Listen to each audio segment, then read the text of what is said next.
네, 안녕하세요. 반갑습니다. 다시 인사드리겠습니다. 자, 오늘 도스틱으로 완성하는 골프 컨디셔닝 진행할 거고요. 엘보우하고 허리, 어깨 통증을 일단 기본적으로 준비했고, 혹시 이 외에도 통증을 갖고 계시거나 궁금하신 부분들이 있다면 설명드리도록 하겠습니다. 일단 제가 먼저 포스터를 받았는데 이제 멋지게 포즈 취하시고 그 포스터하고 좀 비슷한 컨셉으로 이 PPT를 구성해 봤습니다. 저는 미국 카이로프랙틱 닥터고요. 이제 2008년도 졸업했고, 이제 그 전에는 건강관리학과 그리고 국내 물리치료 면허 따가지고 현재는 리얼 무브먼트라고 하는 움직임을 회복하는 센터를 약수와 인천점 이렇게 두 개를 운영을 하고 있습니다. 그 이제 전문가들을 가르치고 있는 학회 활동도 하고 있고요. 병원 그리고 여러 가지 그 건강과 인체, 특히 근골격계 관련된 책과 이제 특허를 가지고 있습니다. 오늘 다룰 세 가지 주제는요. 엘보우 그리고 허리하고 어깨 그 가동 범위 확장법 이렇게 세 가지를 주제로 진행을 하고 있는데요. 혹시 요거하고 관련된 통증을 갖고 계시는 분들이 계시나요? 이렇게. 혹시 또 갖고 계세요? 혹시 치료를 받고 계시나요? 치료 안 받고 계시고 혹시 치료를 치료 받아보셨나요? 아, 그렇군요. 원래 이 엘보 같은 경우에는 치료를 받아도 이게 통증이 6개월에서 1년 정도 이상씩 가시는 분들도 많아요. 그 이유가 뭔지도 좀 알아볼 거고요. 허리하고 어깨는 치료를 해도 반복된다고 하시는 분들이 있거든요. 반복되는 이유가 있습니다.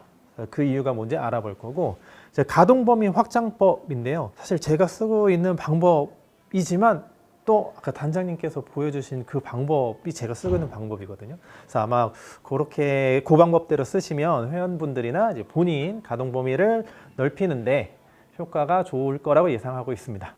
자, 일단 골프 엘보우 그리고 우리가 바깥쪽이 아픈 걸 테니스 엘보우, 엘보우라고 하는데요. 이 근육이 아픈 게 아닙니다. 보시면 근육이 아픈 게 아니라 이 흰색 부분이 아파요.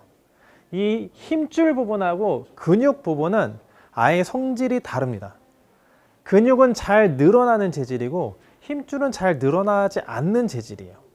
그래서 손목이나 어떤 충격이 왔을 때 충격 흡수는 힘줄이 하는 게 아니라 근육이 하는 겁니다. 그래서 마치 우리 강한 고무줄을 서로 잡고 당겼을 때 장력이 발생하면 사실 근육이 다치는 것보다는 힘줄이 다치는 경우가 많습니다. 그런데 원래 근육이 잘 늘어나면 장력을 근육이 흡수하는데 근육의 장력이 유연성이 떨어지면 그 충격이 훨씬 더 많이 가해지기 때문에 힘줄 부분이 다치는 거예요. 그러니까 다친 건 힘줄이어도 그 원인은 근육에 있습니다. 외측에서 시작하는 근육이 어디로 가는지를 알고 그 중간에 있는 근육들을 잘 풀어주지 않으면 여기에 가해지는 스트레스는 반복되기 때문에 6개월, 1년 동안 치료를 받아도 잘 안 낫는 거예요. 특히 이 힘줄이 찢어져 있는 거거든요.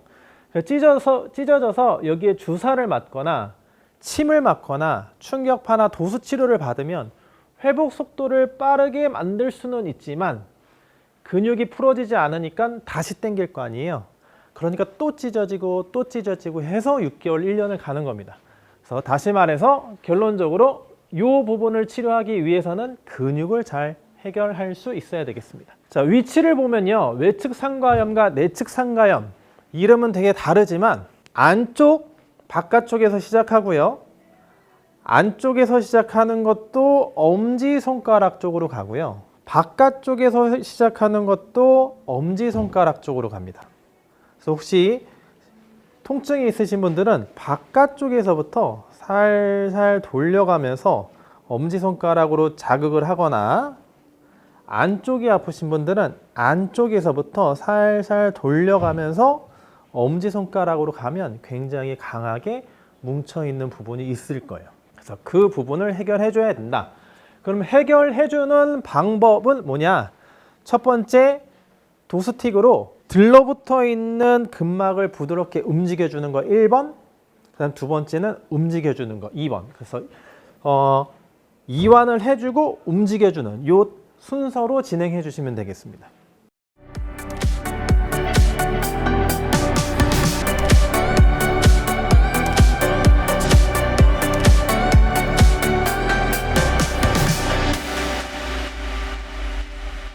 보통 외측 상가염은 언제 생기나요? 를 보면 바깥으로 갈 때 우리가 이 굴곡을 유지하면서 가는데 굴곡이 될 때 굴곡되지 않게 붙잡고 있는 힘에서 뭉치기 시작하고요.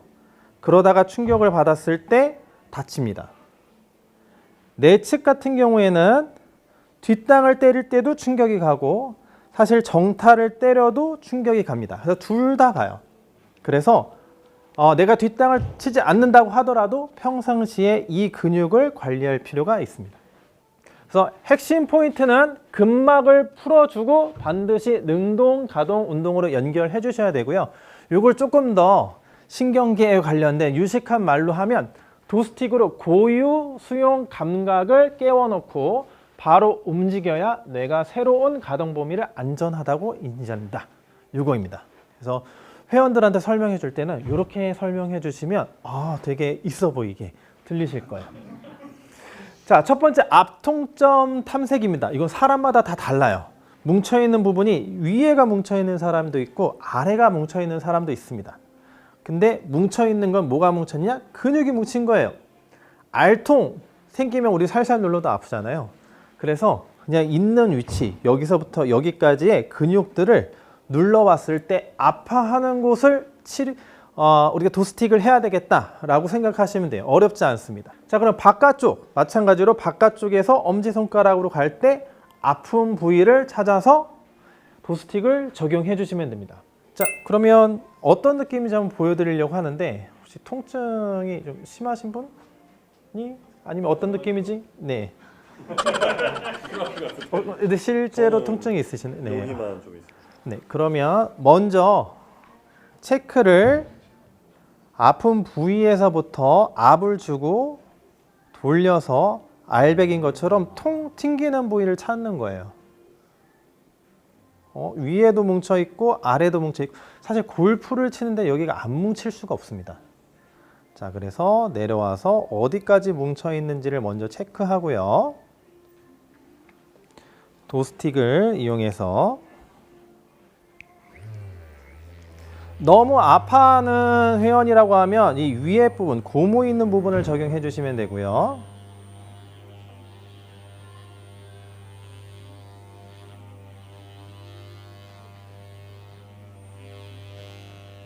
통증이 심하지 않다면 넓은 부위나 좁은 부위를 사용해 주시면 됩니다.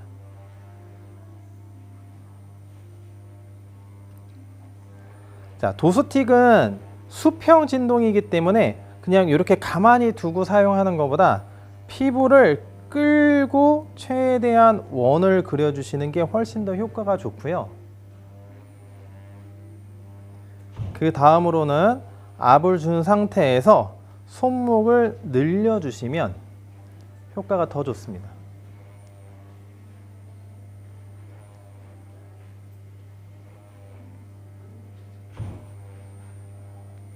자, 만약 내측이 아프시다고 하면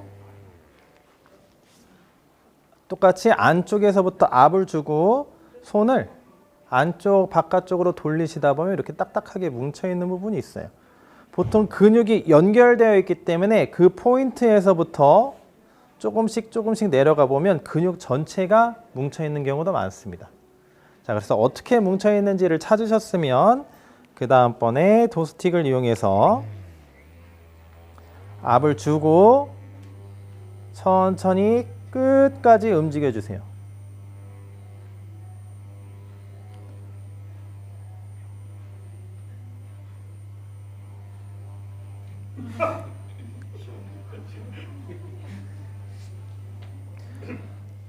통증에 따라서 30초에서 1분 정도 진행해 주시고 압을 준 상태에서 늘려주는 동작, 움직여주는 동작을 같이 적용해 주시면 훨씬 더 효과가 좋습니다. 자, 그럼 국소 진동 자극을 했죠? 능동 재교육을 해주시는데요. 흔히 우리가 할 수 있는 스트레칭 방법, 요 동작하고 그 다음에 요 동작 되겠습니다. 자, 그런데 한번 해보시면 딱 늘어나는 근섬유가 정해져 있어요. 근데 이 상태에서 회전을 주시면 끝까지 왼쪽, 오른쪽, 안쪽, 바깥쪽으로 회전을 주시면 늘어나는 부위가 더 넓어집니다. 이것도 마찬가지예요. 스트레칭을 해주고 최대한 안쪽, 바깥쪽으로 해서 골고루 스트레칭 해주시면 됩니다. 여기서 가동 범위를 조금 더 넓히거나 탄력을 주고 싶으신 분들은 스트레칭을 할 때 손끝으로 이렇게 손끝을 반대쪽으로 늘려진 반대쪽으로 힘을 주시면서 스트레칭 해주시면 훨씬 더 효과가 좋아요. 네, 이렇게까지 해서 팔꿈치에 관련된 부분 살펴봤습니다.